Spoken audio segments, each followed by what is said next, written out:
थे आपका YouTube channel Divya सागर पर।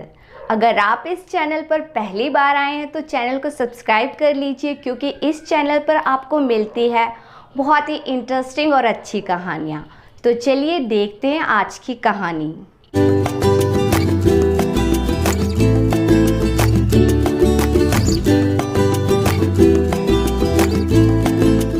बहुत समय पहले की बात है। एक राज्य में अग्रसेन नाम का राजा राज किया करता था।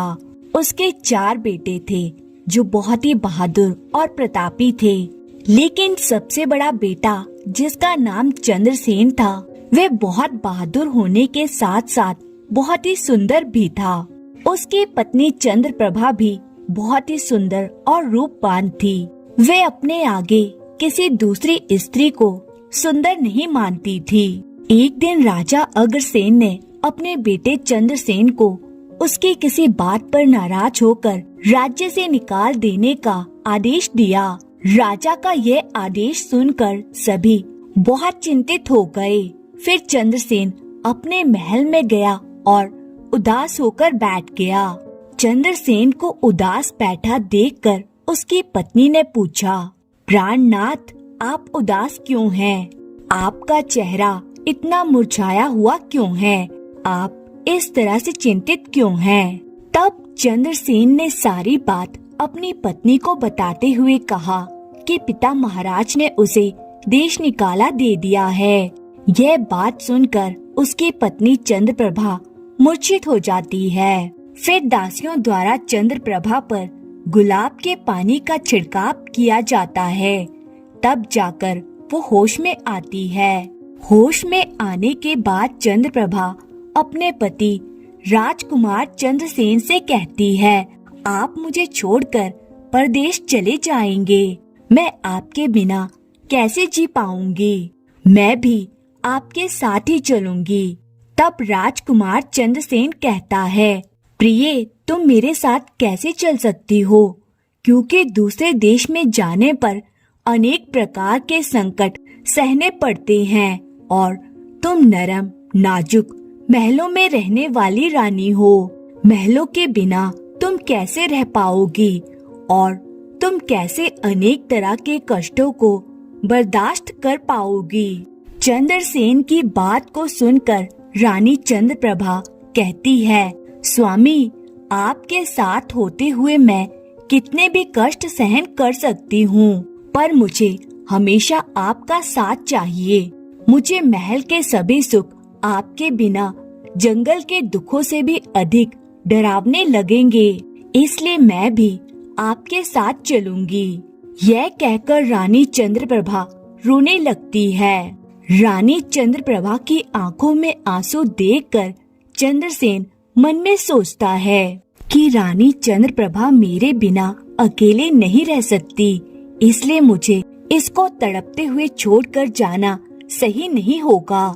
इन सभी बातों को सोचते हुए राजकुमार चंद्रसेन अपनी पत्नी चंद्रप्रभा से कहते हैं, रानी, तुम उदास मत हो, हम तुम्हें साथ लेकर जाएंगे। यह सुनकर रानी चंद्रप्रभा खुश हो जाती है और अपने पति के साथ जाने की तैयारियां करने लगती है। अगली सुबह वे दोनों अपना राज्य छोड़कर चल पड़ते हैं। चलते चलते वे दोनों एक जंगल में पहुंच जाते हैं। काफी थकावट होने की वजह से वे दोनों एक पेड़ के नीचे विश्राम करने का निर्णय लेते हैं। वे बहुत थके हुए थे। ठंडी हवा के झोंके चल रहे थे। उन्हें तुरंत ही नींद आ जाती है, परंतु कुछ देर बाद वहाँ पर एक सांप आता है और रानी को काट लेता है। सांप के डसते ही रानी तड़पने लगी और चंद्रसेन की आँख खुल गई। वह रानी को तड़पता हुआ देखकर और सांप को जाता हुआ देखकर बेचैन हो गया। फिर कुछ देर बाद रानी की मृत्यु हो जाती है। मृतक रानी को देखकर चंद्रसेन ऊंचे स्वर में रुदन विलाप करने लगता है। उसका रोना धोना सुनकर जंगल के जीव जंतु उसे खाने के लिए वहाँ आ जाते हैं। फिर चंद्रसेन ने मन में सोचा, अब जीवन संगिनी ही मर गई है तो मैं अब जीकर क्या करूँगा और इसी जंगल में अपने प्राण त्याग दूंगा। फिर वो रानी की लाश के पास से उठ जाता है और जंगल में लकड़ियां इकट्ठा करने लगता है और रो रो कर कहता है कि मैं भी रानी की चिता में जलकर मर जाऊंगा। उसी समय उस जंगल से एक महर्षि गुजर रहे होते हैं। चंद्रसेन को रोता हुआ देखकर उन्हें दया आ जाती है और वो राजकुमार चंद्रसेन के पास जाकर पूछते हैं, वत्स, तुम क्यों रो रहे हो? आखिरकार तुम्हारा दुख क्या है? तो राजकुमार चंद्रसेन ऋषि को प्रणाम करते हुए कहता है, ऋषिवर, मेरे अंदर ये दुख सहने की शक्ति नहीं है। मैं चाहता हूँ कि यह धरती फट जाए और मैं इसमें समा जाऊं। यह सुनकर ऋषि कहते हैं, वत्स, तुम मुझे अपने दुख का कारण बताओ, शायद मैं तुम्हारी कोई मदद कर सकूं। फिर चंद्रसेन ने कहा, ऋषिवर, मैं एक राजकुमार हूँ और राजा अग्रसेन मेरे पिता हैं, जिन्होंने किसी कारण से मुझे देश निकाला दे दिया है। इसीलिए मेरी पत्नी और मैं इस जंगल में चलते चलते पहुँच गए। हम दोनों एक पेड़ के नीचे सो रहे थे। उसी समय एक सर्प ने आकर मेरी पत्नी को काट लिया और उसकी मृत्यु हो गई। इस समय मैं लकड़ियां इकट्ठा कर रहा हूँ ताकि मैं अपनी पत्नी के साथ ही जलकर अपने आप को भी अग्नि के हवाले कर सकूं। चंद्रसेन की बातों को सुनकर ऋषि कहते हैं, राजकुमार, ये संसार है, यहाँ इंसान का आना जाना लगा रहता है। इस शरीर को एक दिन सबने त्याग देना है। तुम भी इस बात को जानते हो। इस संसार में कोई भी किसी के साथ नहीं आता है और न ही किसी के साथ जाता है। फिर भी तुम मूर्खों की तरह यह बात कर रहे हो। अगर तुम जीवित रहोगे तो बहुत सारी रानियां तुम्हें मिलेंगी। इसलिए मेरे कहने पर मरने का विचार छोड़ दो। इस मानव शरीर को प्राप्त करने के लिए देवता भी बेहद इच्छुक होते हैं, तो फिर इस शरीर को क्यों नष्ट करना चाहते हो?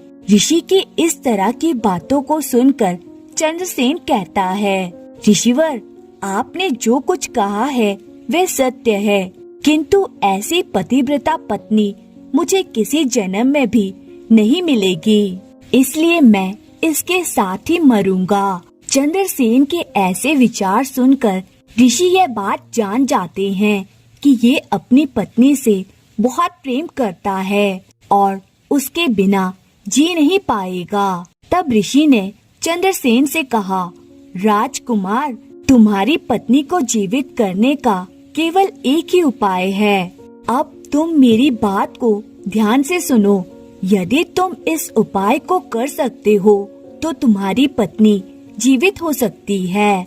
फिर चंद्रसेन ने कहा, ऋषिवर, आप जो कुछ भी कहेंगे मैं वो सब करने के लिए तैयार हूँ। केवल मेरी पत्नी को जीवित कर देना। तब ऋषि ने कहा, तुम्हारी रानी की आयु केवल 20 वर्ष थी जो ये बिता चुकी है। तुम 70 वर्ष तक जीवित रहोगे, जिसमें से 30 वर्ष की आयु तुम बिता चुके हो। तुम्हारे जीवन काल में 40 वर्ष अभी भी बाकी हैं। यदि तुम अपने आधे जीवन काल का समर्पण अपनी पत्नी को कर दो तो तुम दोनों की आयु समान हो जाएगी। अगर तुम ये मान लो तो रानी जल्दी ही ठीक हो जाएगी। ऋषि की यह बात सुनकर राजकुमार चंद्रसेन ने कहा, ऋषिवर, मैं इस बात को स्वीकार करता हूँ। फिर ऋषि ने चंद्रसेन के हाथ में पानी दिया और उसने 20 वर्षों तक रानी के पैरों पर पानी डालने का संकल्प लिया। अब जैसे ही चंद्रसेन ने संकल्प किया कि वह जल को रानी के पैरों पर डालेगा, ऋषि ने कहा, पानी को पैरों पर डालने से पहले मेरी एक और बात को ध्यान से समझ लो। इसमें एक गुप्त रहस्य भी है। वत्स, अभी तो तुम्हें रानी की आवश्यकता है। तुम पानी डालकर उसे जीवित कर सकते हो, लेकिन भविष्य में अगर तुम्हें रानी की आवश्यकता नहीं पड़ती है तो तुम अपने संकल्प को वापस ले सकते हो और जब तुम वह संकल्प वापस लेते हो तो तुम्हारी रानी की तुरंत मृत्यु हो जाएगी। परंतु एक बात हमेशा याद रखना, इस संकल्प को तुम कभी भी वापस ले सकते हो, पर ये बात रानी को नहीं बताना, वरना तुम अपने संकल्प को वापस नहीं ले सकोगे। हमेशा याद रखना, जीवन में कुछ बातें हमेशा छुपाकर रखनी चाहिए। ऐसा कहकर वो ऋषि वहाँ से चला गया। इस संकल्प को लेने के कुछ समय बाद रानी ने आंखें खोल दी। तब चंद्रसेन कहने लगा, रानी तुम बहुत थकी हुई थी, इसलिए मैंने तुम्हें नहीं जगाया। इस प्रकार राजकुमार चंद्रसेन ने अपनी रानी से सारी बातें छिपा दी कि सर्प ने उसे काट लिया था और वह मर गई थी। फिर उसने उसे कैसे जीवित किया था, यह सब राजकुमार ने अपनी पत्नी से छिपा लिया। फिर वो दोनों आगे बढ़ गए। कई दिनों बाद उन्होंने एक बहुत ही सुंदर स्थान देखा। वहाँ पर एक फकीर की कुटिया थी। जब वे वहाँ पहुँचे तो उन्होंने देखा कि वह फकीर, जो बहुत ही सुंदर युवक था, पानी पी रहा था। वे दोनों बहुत ही थके हुए थे, इसलिए वे फकीर के पास बैठ गए। उस समय राजकुमार ने रानी से कहा, रानी हमें प्यास लगी है, हम कुएं पर जाकर पानी पी आते हैं। अगर तुम भी प्यासी हो तो मैं तुम्हारे लिए भी पानी ले आता हूँ। तब चंद्रसेन की बात को सुनकर रानी ने कहा, मुझे तो प्यास नहीं लगी है, आप जाइए पानी पीकर आ जाइए। रानी का यह जवाब सुनकर राजकुमार चंद्रसेन एक लंबी रस्सी लेकर कुएं की तरफ चला जाता है। जब चंद्रसेन पानी पीने कुएं पर गया हुआ था तो रानी चंद्रप्रभा उस फकीर की ओर देख रही थी। चंद्रप्रभा फकीर की सुंदरता को देखकर उस पर मोहित हो गई। वह उसको दिल दे बैठी। अब वह फकीर से कहने लगी, फकीर साहब आप यहाँ बहुत खुशी से रहते हो। फकीर ने कहा, तुम भी मेरे साथ यहाँ रह सकती हो, लेकिन तुम्हारे पति भी तुम्हारे साथ में है, तो मैं तुम्हें कैसे रख सकता हूँ। इसके बाद राजकुमारी चंद्रप्रभा ने फकीर के सामने अपनी प्रेम लीला प्रकट की। तो फकीर ने कहा, मैं एक उपाय बताता हूँ। तुम्हारा पति जिस कुएं में पानी पीने को गया है, तुम उसे उसी कुएं में धक्का दे दो, फिर जो होगा देख लेंगे। फकीर की यह बात सुनकर चंद्रप्रभा ने कहा, ठीक है, मैं ऐसा ही करूँगी। कुछ देर बाद राजकुमार चंद्रसेन पानी पीकर रानी के पास आया तो रानी कहने लगी, स्वामी अब मुझे भी प्यास लग रही है, कुएं पर वापस चल करके मुझे भी पानी पिलाओ। तो राजकुमार चंद्रसेन कहने लगा, मैंने तो तुमसे पहले ही पूछा था, पर तुमने मना कर दिया था। खैर, अब अगर तुम्हें प्यास लग ही रही है तो मैं अभी पानी लेकर आता हूँ। फिर चंद्रसेन पानी लेने चला तो रानी भी उसके साथ चल पड़ी और कहने लगी, मैं भी आपके साथ चलती हूँ। बेचारा चंद्रसेन तो उसके प्रेम में पागल था। उसको क्या मालूम था कि वो उसके प्राण लेने के लिए उसके साथ चल रही है। जब राजकुमार चंद्रसेन कुएं पर जाकर पानी पीने के लिए घड़ा भरता है तो रानी अपने पति यानी राजकुमार चंद्रसेन को धक्का देकर कुएं में गिर देती है और खुद फकीर के पास चली जाती है। वह फकीर रानी को अपने साथ ले जाकर एक राज्य में बस जाता है। वहाँ दोनों रहने लगते हैं। फकीर ने फिर रानी को ऐसा नाचना और गाना सिखाया कि वह नृत्यांगना के रूप में मशहूर हो गई। धीरे धीरे चंद्रप्रभा पूरे नगर में प्रसिद्ध हो गई। इस तरह रानी के नृत्य और गीत के कारण उस फकीर के पास लाखों रुपए बन गए। रानी भी उस फकीर के साथ मस्त रहने लगी। जिस समय रानी ने अपने पति चंद्रसेन को कुएं में धक्का दिया था, तब संयोग से एक जंजीर उस कुएं में लटक रही थी, जिसे चंद्रसेन ने पकड़ लिया था और वे उसे पकड़कर कुएं में लटकता रहा। वह ईश्वर को याद करते हुए सोचने लगा, क्या यही मेरे प्यार की सजा है। कुछ समय बाद बंजारों का एक काफिला वहां आया। काफिले में से एक बंजारा घड़ा लेकर कुएं पर पानी भरने लगा। जब उसने पानी में घड़ा डाला तब चंद्रसेन ने उसका घड़ा हाथ से पकड़ लिया। बंजारा यह देखकर चौंक गया और पूछने लगा, तुम कौन हो? राजकुमार चंद्रसेन ने कहा, भाई मैं आफत का मारा हूँ, मुझे यहाँ से बाहर निकालो और मेरी जान बचाओ। मैं सारी जिंदगी आपका यह उपकार नहीं भूलूंगा। ऐसा कहकर राजकुमार बंजारे से प्रार्थना करने लगा। फिर तो राजकुमार चंद्रसेन के दुख को देखकर उस बंजारे को दया आ गई। उसने चंद्रसेन को कुएं से बाहर निकाल दिया और फिर पूछा, ए भाई तुम कौन हो? तुम इस कुएं में कैसे गिरे? तुम मुझे अपना हाल बताओ। तब चंद्रसेन ने कहा, भाई मैं एक राजकुमार हूँ। मेरे पिता ने मुझे राज्य से निकाल दिया था, इसलिए मैं अपनी प्रिय पत्नी के साथ इस जंगल में पहुँच गया। मेरी पत्नी और मैं एक दूसरे से बहुत प्यार करते थे। जंगल में एक सांप ने मेरी पत्नी को काट लिया, जिससे उसकी मृत्यु हो गई। मैं जब अपनी पत्नी के साथ मरने जा रहा था तब एक ऋषि ने मुझ पर दया की और उन्होंने मेरी आयु के 20 वर्ष मेरी पत्नी को देने के बाद उसे पुनः जीवित कर दिया। फिर हम उस जंगल से आगे बढ़े। कुछ दिनों बाद हम एक स्थान पर पहुँचे जहाँ एक फकीर का डेरा था। मुझे प्यास लगी। मैं पानी पीने के लिए इस कुएं पर आया और जब मैं वापस गया तो मेरी पत्नी ने कहा कि उसको भी प्यास लगी है, मैं उसे भी पानी पिलाऊं। यह कहकर मेरी पत्नी मेरे साथ इस कुएं पर आई और जब मैं कुएं से पानी निकाल रहा था तो उसने मुझे पीछे से धक्का देकर इस कुएं में गिरा दिया। उस समय कुएं में लटकी हुई एक जंजीर मेरे हाथ में आ गई, जिससे मैं कुएं में गिरने से बच गया। फिर जब आप आए तो मैंने आपको आवाज दी, जिसके बाद आपने मुझे कुएं से बाहर निकाला। इस प्रकार राजकुमार चंद्रसेन ने दुखी मन से सारा हाल उस बंजारे से कह सुनाया। चंद्रसेन की व्यथा सुनने के बाद बंजारे ने उसके सिर पर हाथ फेरा और कहा, तुम चिंता मत करो, भगवान बड़े दयालु हैं, वे तुम्हारी सहायता अवश्य करेंगे। तुम चाहो तो हमारे साथ कुछ दिन तक रुक सकते हो।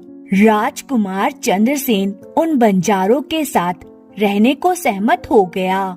फिर उनकी सहायता से वह कुछ दिनों बाद उसी राज्य में पहुंचा, जहां उसकी पत्नी चंद्रप्रभा और वह फकीर रह रहे थे। उस राज्य को देखकर उसने बंजारे से कहा, भाई मेरी इच्छा है कि मैं कुछ दिनों इस राज्य में रहूं। तब बंजारे ने कहा, आप जैसा चाहें वैसा करें, मुझे कोई आपत्ति नहीं है। फिर राजकुमार चंद्रसेन बंजारे से विदा लेकर राज्य में आया और काम की तलाश में घूमने लगा। कुछ दिनों बाद राजकुमार की मेहनत परिश्रम देखकर उसे एक बड़े व्यापारी ने अपने पास नौकरी पर रख लिया। इस तरह राजकुमार चंद्रसेन ने उस व्यापारी के पास रहना शुरू कर दिया। वह बड़ी मेहनत और प्यार से अपने कर्तव्यों का निर्वाह करने लगा। यह देखकर उस व्यापारी ने चंद्रसेन को बड़ा सम्मान दिया, उसे अपना मुनीम बना लिया। अब राजकुमार चंद्रसेन के दिन बड़ी खुशी खुशी गुजरने लगे। एक दिन नगर के राजा के यहाँ चंद्रप्रभा के नृत्य का आयोजन हुआ। राजा ने उस नगर के सभी बड़े व्यापारी और सेठों को अपने यहाँ नृत्य देखने के लिए आमंत्रित किया हुआ था। जब रानी चंद्रप्रभा का नृत्य होने वाला था तब नगर के सभी व्यापारी और सेठ साहूकार राजा के यहाँ पहुँच गए। चंद्रसेन जो रानी के नृत्य और गायन की प्रशंसा सुनता रहता था, उसने भी सोचा कि मुझे इस नृत्य को देखना चाहिए। वो भी सेठ के साथ राजा के दरबार में पहुंच गया। रानी ने अप्सराओं के समान नृत्य किया और अपनी सुरीली आवाज में कई सुंदर रागों को प्रस्तुत भी किया। उसके गाने को सुनकर महफिल के सभी लोग आश्चर्य में पड़ गए और सभी ने उसे बहुत सारे इनाम दिए। इसके साथ ही राजा से लेकर प्रजा तक सभी ने उसकी प्रशंसा की। राजकुमार चंद्रसेन ने अपने हाथ की अंगूठी उतारी जिसमें हीरा जड़ा हुआ था और फिर वह रानी चंद्रप्रभा को भेंट कर दी। रानी चंद्रप्रभा ने उस अंगूठी को पहचान लिया और वो मन ही मन सोचने लगी, ये तो आश्चर्य की बात है कि मेरा पति जीवित है और यहाँ पहुँच गए हैं। अब वे मुझे छोड़ेंगे नहीं, इसलिए मुझे कुछ ऐसा करना चाहिए जिससे उन्हें मारा जा सके। उसने मन ही मन ये योजना बनाई कि वे राजा को एक सुरीला गाना सुनाएगी और नृत्य दिखाएगी जिससे राजा खुश होकर उसे कुछ मांगने के लिए कहेंगे। तब वो राजा के आदेश से अपने पति को मरवा देगी। इसके बाद रानी चंद्रप्रभा ने राजा को एक सुरीला गाना सुनाया और नृत्य दिखाया जिसे देखकर राजा बहुत ही खुश हो गया और कहने लगा, वाह चंद्रप्रभा वाह, मैं तुमसे बहुत खुश हूँ। मांगो, तुम मुझसे क्या मांगती हो? तब चंद्रप्रभा ने कहा, महाराज, अगर आप मुझसे प्रसन्न हैं तो सबसे पहले आप मुझे ये वचन दीजिए कि मैं आपसे जो कुछ भी मांगूंगी वे आप मुझे देंगे।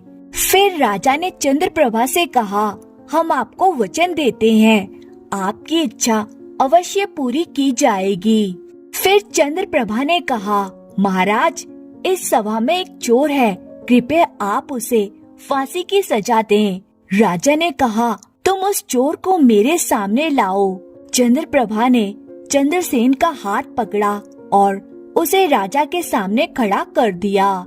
राजा ने अपने सैनिकों को आदेश दिया कि इस चोर को जल्लादों के पास ले जाओ और इसे फांसी पर चढ़ा दो। इस बीच चंद्रसेन का सेठ भी वहां पहुंचा। वह डर कर चंद्रसेन के पास गया और उससे पूछने लगा, तुमने इसका क्या चुराया जिसके कारण वह तुझे मारना चाहती है? चंद्रसेन ने अपने मालिक से कहा, मालिक, मैंने इसका कुछ नहीं चुराया, बस आप इस राजा से केवल यह निवेदन कर दो कि वह मेरी केवल 2 बातें सुन ले। अगर ऐसा हो गया तो मेरी जान बच सकेगी। यह बात सुनकर चंद्रसेन का मालिक अपने साथी व्यापारियों और साहूकारों के पास गया और सभी ने मिलकर सलाह मशवरा किया। उन्होंने कहा, मित्रों, या तो राजा आज न्याय करेंगे या हम सभी इस नगर को छोड़कर कहीं और चले जाएंगे। इस प्रकार सभी व्यापारी राजा के पास गए और कहने लगे, राजा साहब, हमारा मुनीम निर्दोष है, आपने उसे मार देने का आदेश दिया है। हमारी आपसे प्रार्थना है कि आप उसकी 2 बातें सुन ले।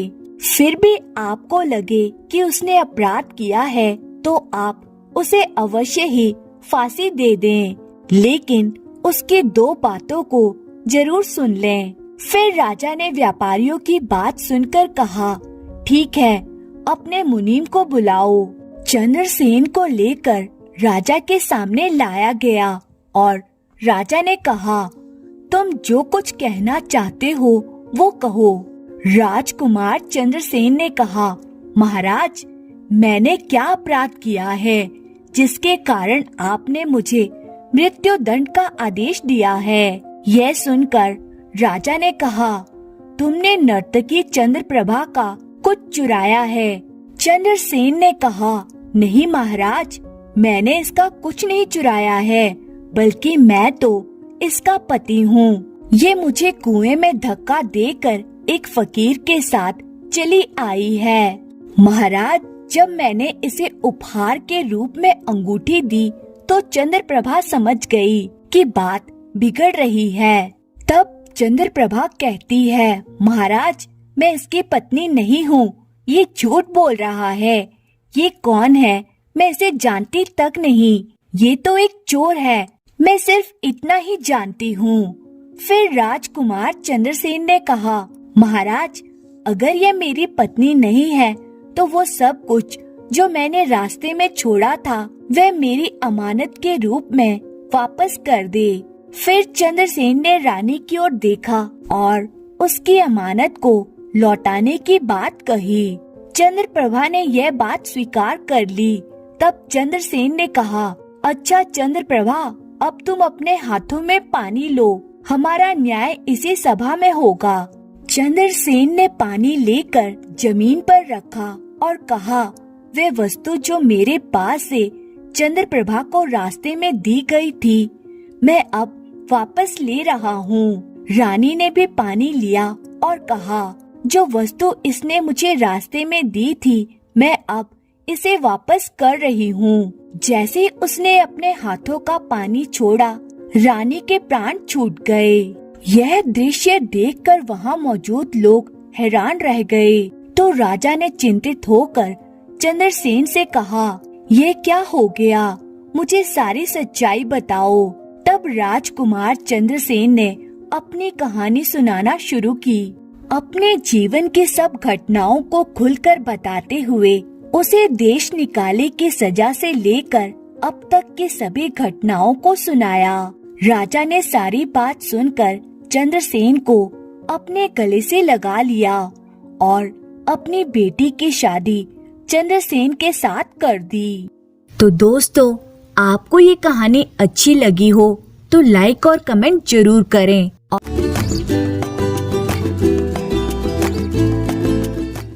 एक गांव था, उसमें एक बुढ़िया रहती थी। वे बुढ़िया बहुत ही दुष्ट थी। उस बुढ़िया का एक बेटा और एक बहू थी। बहू बेचारी बड़ी ही सीधी सादी थी और बेटा भी माँ की हर बात मानने वाला था। उस बुढ़िया के बेटे को उस गांव में कोई काम काज नहीं मिलता, तो काम की तलाश में वे दूसरे गांव जाता है। उसे वहाँ एक अच्छा सा काम मिलता है, लेकिन वहाँ से उसे हर रोज घर पे आने के लिए समय नहीं मिलने वाला था। सिर्फ साल में एक बार कुछ दिनों के लिए उसे छुट्टी मिलने वाली थी। वे काम तो स्वीकार करता है, लेकिन उसे अपनी पत्नी की बहुत चिंता थी। इसलिए दूसरे दिन काम के लिए वे घर से निकलते वक्त बुढ़िया से कहता है, माँ, मेरी पत्नी को अच्छी तरह संभालना। बुढ़िया कहती है, हाँ बेटा, तुम बिल्कुल भी चिंता ना करना, मैं तुम्हारी पत्नी का अच्छी तरह ख्याल रखूंगी, उसे कोई कष्ट होने नहीं दूंगी। बेटा बेफिक्र होकर काम के लिए दूसरे गांव चला जाता है।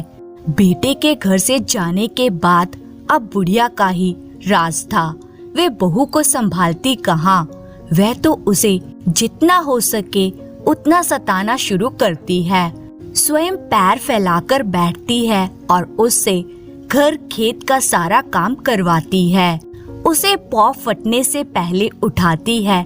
खाना पकाना, बर्तन मांजना, पानी भरना आदि काम करवाती है। उसके बाद कभी जंगल में लकड़ियां लाने के लिए भेजती है या खेत का काम करने के लिए। दिन भर उससे कोल्हू के बैल की तरह परिश्रम करवाती है। उसे थोड़ा भी समय विश्राम करने के लिए नहीं देती। बुढ़िया उसे ठीक तरह से खाना भी नहीं देती। कभी कांजी का पानी तो कभी बासी खाना देती थी। बेचारी बहू ये सब कष्ट चुपचाप सहती रहती थी। सास को कभी भी पलटकर कोई जवाब नहीं देती। उसके बताए किसी भी काम को कभी ना नहीं कहती। तो इस तरह ही दिन बीतते हैं और सास को पता चलता है कि बहू गर्भवती है, तो वे परेशान हो जाती है। सोचती है काम करने वाला अकेला बेटा, उसमें एक बच्चा आ गया तो खाने वाला एक मुंह और बढ़ जाएगा। उसके ऊपर बच्चे के जन्म के बाद उसका ख्याल रखने के कारण बहू कोई काम नहीं करेगी, मुझे ही सब काम करना पड़ेगा। जिस दिन उसे यह पता चल जाता है कि उसकी बहू गर्भवती है, वे उसे पहले से ज्यादा सताने लगती है। तो भी बहू उसे उल्टा जवाब नहीं देती। वे चुपचाप उसका बताया काम जैसे भी हो करती है। तो इस तरह कुछ और महीने बीतते हैं। बहू के 9 महीने पूरे होकर उसके प्रसूति होने का समय करीब आता है। उसके पेट में दर्द होने लगता है। बहू प्रसव वेदना से व्याकुल होकर सास से कहती है, माँ जी, लगता है मेरे प्रसूति का समय नजदीक पहुँचा है, आप जल्दी से धाय माँ को बुला लीजिए। इस पर सास उसको एक नींबू देकर कहती है, तुम्हें धाय की कोई जरूरत नहीं है, तुम पास के जंगल में जाकर इस नींबू को खाना, तुम्हें प्रसूति हो जाएगी। पर मेरी एक बात सुनो, यदि बेटा हुआ तो ही उसे लेकर घर आना, बेटी हुई तो उसे लेकर यहाँ नहीं आना। बहू बेचारी वेदना से तड़पती रोती सास के बताए उस जंगल में गई और उसने वह नींबू खाया। कुछ ही पल में उसकी प्रसूति हो गई। उसने एक बेटी को जन्म दिया। बहू ने उस बेटी को बड़े प्यार से दुलार से दूध पिलाया और नींबू खिलाकर वे पैदा हो गई थी, इसलिए उसका नाम निम्बावती रखा। वहाँ उस जंगल में एक भील और भीलनी का जोड़ा रहता था, पर उनके कोई संतान नहीं थी। बहू अपनी बेटी को उस भील और भीलनी को सौंप देती है और कहती है, मेरी बेटी का ध्यान रखना। बेटी को पाकर वे दोनों बहुत खुश होते हैं। इतना करके बहू घर वापस आ जाती है।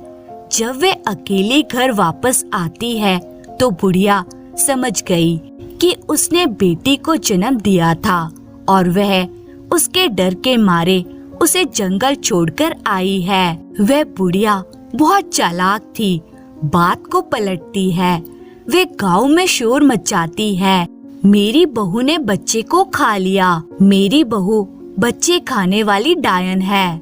बहू उसकी बात अनसुनी कर देती है और मन ही मन इस बात से खुश रहती है कि भगवान की कृपा से उसकी बच्ची जिंदा है। अब बहू हर रोज ढोर डंगरों को चराने के बहाने जंगल में जाती है और अपनी बच्ची से मिलती रहती है। इस तरह कुछ दिन बीतते हैं। भील और भीलनी के पास निम्बावती धीरे धीरे बड़ी हो जाती है। इस तरह 1 साल गुजरता है और बुढ़िया का बेटा छुट्टी लेकर घर वापस आता है। घर के अंदर प्रवेश करते ही बुढ़िया उससे कहती है, क्या बताऊं तुम्हें बेटा, तुम्हारी ये पत्नी मनुष्य नहीं, डायन है, डायन, जिंदा मनुष्य को खाने वाली डायन। तुम्हें एक बेटी हुई थी, लेकिन इसने उसे खा लिया। बेटा अपनी माँ के स्वभाव से भली भांति परिचित था। उसने जाना कि यह जरूर उसकी माँ की ही कोई साजिश है। उसने अपनी पत्नी से माँ के बारे में कुछ नहीं कहा। पत्नी ने भी अपने पति से सास के बर्ताव के बारे में कोई बात नहीं बताई। अब कुछ दिन घर रहकर बुढ़िया का बेटा फिर काम के लिए दूसरे गांव चला जाता है, तो वह दोबारा पेट से होती है। बुढ़िया को जब ये बात मालूम हो जाती है तब वह आग बबूला हो जाती है। अब वह बहू को पहले से ज्यादा सताने लगती है।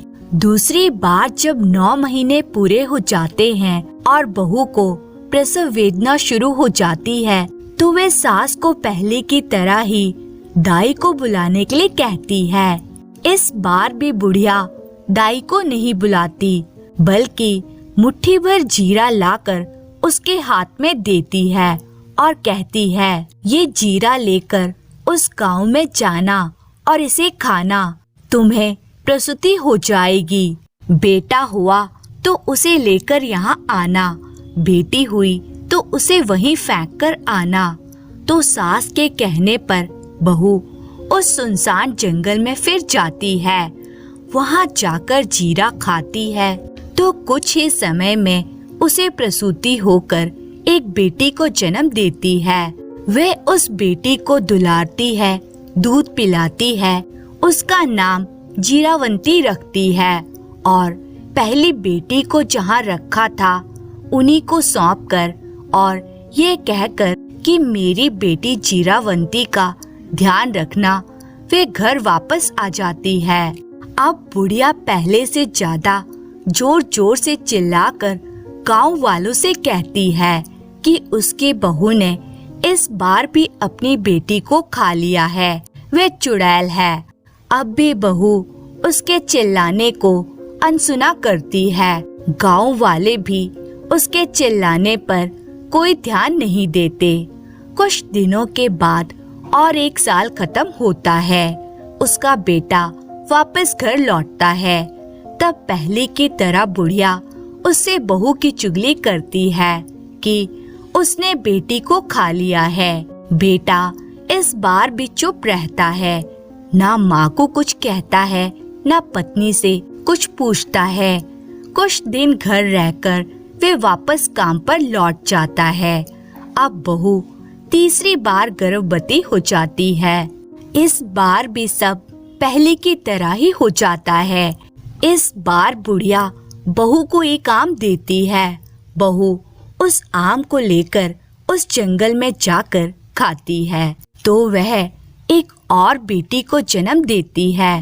वह उसको दूध पिलाकर आमवंती नाम देकर भील और भीलनी को सौंपकर और उसका ख्याल रखने के लिए कहकर वापस घर आ जाती है। अब बुढ़िया गांव के द्वार द्वार जाकर बहू की चुगली करती है कि उसकी बहू ने एक नहीं 3-3 बेटियों को खा लिया है। वे मनुष्य नहीं, खुद के बच्चे खा जाने वाली डायन है। बुढ़िया जिस तरह से शोर मचाती है तो लोगों को भी अब लगने लगता है कि उसकी बहू सचमुच ही बच्चे खाने वाली डायन है। तो लोग डर के मारे अपने अपने बच्चों को घर के अंदर बंद करके रखते हैं। करते करते ये बात पड़ोस के सब गांवों में फैल जाती है। बुढ़िया का बेटा जिस गांव में काम करता था उस गांव में भी ये बात पहुंचती है और उसके कान तक आती है। सुनकर वे बहुत ही परेशान हो जाता है। वह तुरंत मालिक से अनुमति लेकर गांव वापस आता है। इधर गांव में भी ये खबर राजा के कानों तक पहुंचती है। राजा सिपाही भेजकर बुढ़िया को दरबार में बुलाता है और बात की छानबीन करता है। तब बुढ़िया मिर्च मसाला लगाकर राजा से कहती है, क्या बताऊं महाराज, मेरी बहू है बच्चे खाने वाली चुड़ैल। उसने मेरी 3 पोतियों को जिंदा ही खा लिया है। सुनकर राजा क्रोधित हो जाता है। सिपाहियों को आदेश देता है कि चौराहे पर एक सूली लगवाओ और बुढ़िया की बहू जहाँ कहीं भी है उसे लेकर आओ। राजा के सिपाही शीघ्र ही आज्ञा का पालन करते हैं। वे तुरंत सूली बनाते हैं और जाकर बुढ़िया की बहू को दरबार में लेकर आते हैं। राजा बहू से पूछता है, क्या तुम्हारी सास सच कहती है? क्या तुमने अपनी 3 बेटियों को जिंदा खा लिया है? बहू सिर नीचे झुकाए चुप रहती है, एक शब्द भी नहीं कहती।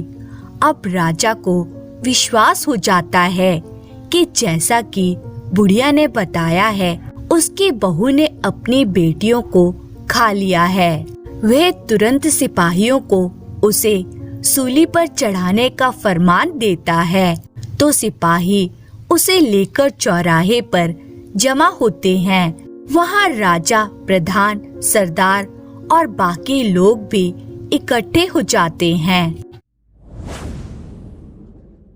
इधर बहू को सूली पर चढ़ाने की तैयारी चलती है तो उधर उसका पति घर पहुंचता है। वह देखता है कि घर में माँ और पत्नी नहीं है और घर पर ताला लगा हुआ है। वे परेशान होकर पड़ोसियों से पूछताछ करता है। पड़ोसी बताते हैं कि दोनों को राजा ने दरबार में बुलाया है। बेटा घबराकर राजा के दरबार की तरफ भागता है। वहाँ जाकर उसे पता चलता है कि उसकी पत्नी को सूली पर चढ़ाने के लिए चौराहे पर ले गए हैं। वह तेजी से दौड़कर चौराहे पर पहुँचता है। वह देखता है कि चौराहे पर राजा, प्रधान, सिपाही और सारी प्रजा इकट्ठी हुई है और कुछ ही पलों में उसकी पत्नी को सूली पर चढ़ाया जाने वाला है। वह तुरंत राजा के सामने जाकर खड़ा होता है और हाथ जोड़कर गिड़गिड़ाता है, महाराज दया करें, कुछ देर के लिए मेरी पत्नी को सूली पर चढ़ाना रोक दीजिए। मुझे एक बार अपनी माँ और पत्नी से सच बात पूछने दीजिए। यदि मेरी पत्नी अपराधी हुई तो मैं खुद कहूँगा कि उसे सूली पर चढ़ाएं। राजा सिपाहियों को कुछ देर के लिए सूली पर चढ़ाने का रोकने का आदेश देता है। अब बेटा माँ से पूछता है, माँ भगवान के लिए सब सच बताओ। लेकिन बुढ़िया उसे झूठ ही बताती है कि उसकी पत्नी ने 3 बेटियां खा ली हैं। अब बेटा पत्नी से पूछता है, तुम्हें मेरी कसम मुझे सच बताओ। पत्नी आरंभ से अंत तक की सारी बातें पति को बताती है। फिर उसका पति सारी सच्चाई राजा को बताता है। राजा अपने सैनिकों को आदेश देता है कि जंगल में जाकर सच्चाई का पता लगाया जाए। राजा के सैनिक जंगल में जाते हैं और वहाँ भील और भीलनी को सारी बात बताकर तीनों लड़कियों को लेकर आते हैं। अपनी माँ को देखकर उसकी तीनों बेटियां उससे चिपक जाती हैं। उन बच्चियों को देखकर बुढ़िया के बेटे को सच का पता चलता है। राजा भी सच समझ जाता है। सारे लोग भी सच जान लेते हैं। राजा क्रोधित होकर बुढ़िया से पूछता है, अब तो बता बुढ़िया, सच बात क्या है। राजा के तेवर देखकर बुढ़िया को कंपकपी छूटती है। उसे सच बताना ही पड़ता है। सच बात जानकर राजा बुढ़िया को कारागार में डालने का आदेश देता है। बुढ़िया बहुत गिड़गिड़ाती है, पर अब उसे अपने कर्मों का फल भोगना ही था। उसके बाद राजा बुढ़िया के बेटे से कहता है, तुम्हें अब काम के लिए दूसरे गांव जाने की जरूरत नहीं है। मैं तुम्हें इसी गांव में काम दूंगा। तुम अपनी पत्नी और बच्चियों को लेकर सुख से यहाँ रहना। बुढ़िया का बेटा हाथ जोड़कर कहता है, आपकी बड़ी कृपा हुई महाराज। उसके बाद वे अपनी पत्नी और बच्चियों को लेकर घर आ जाता है।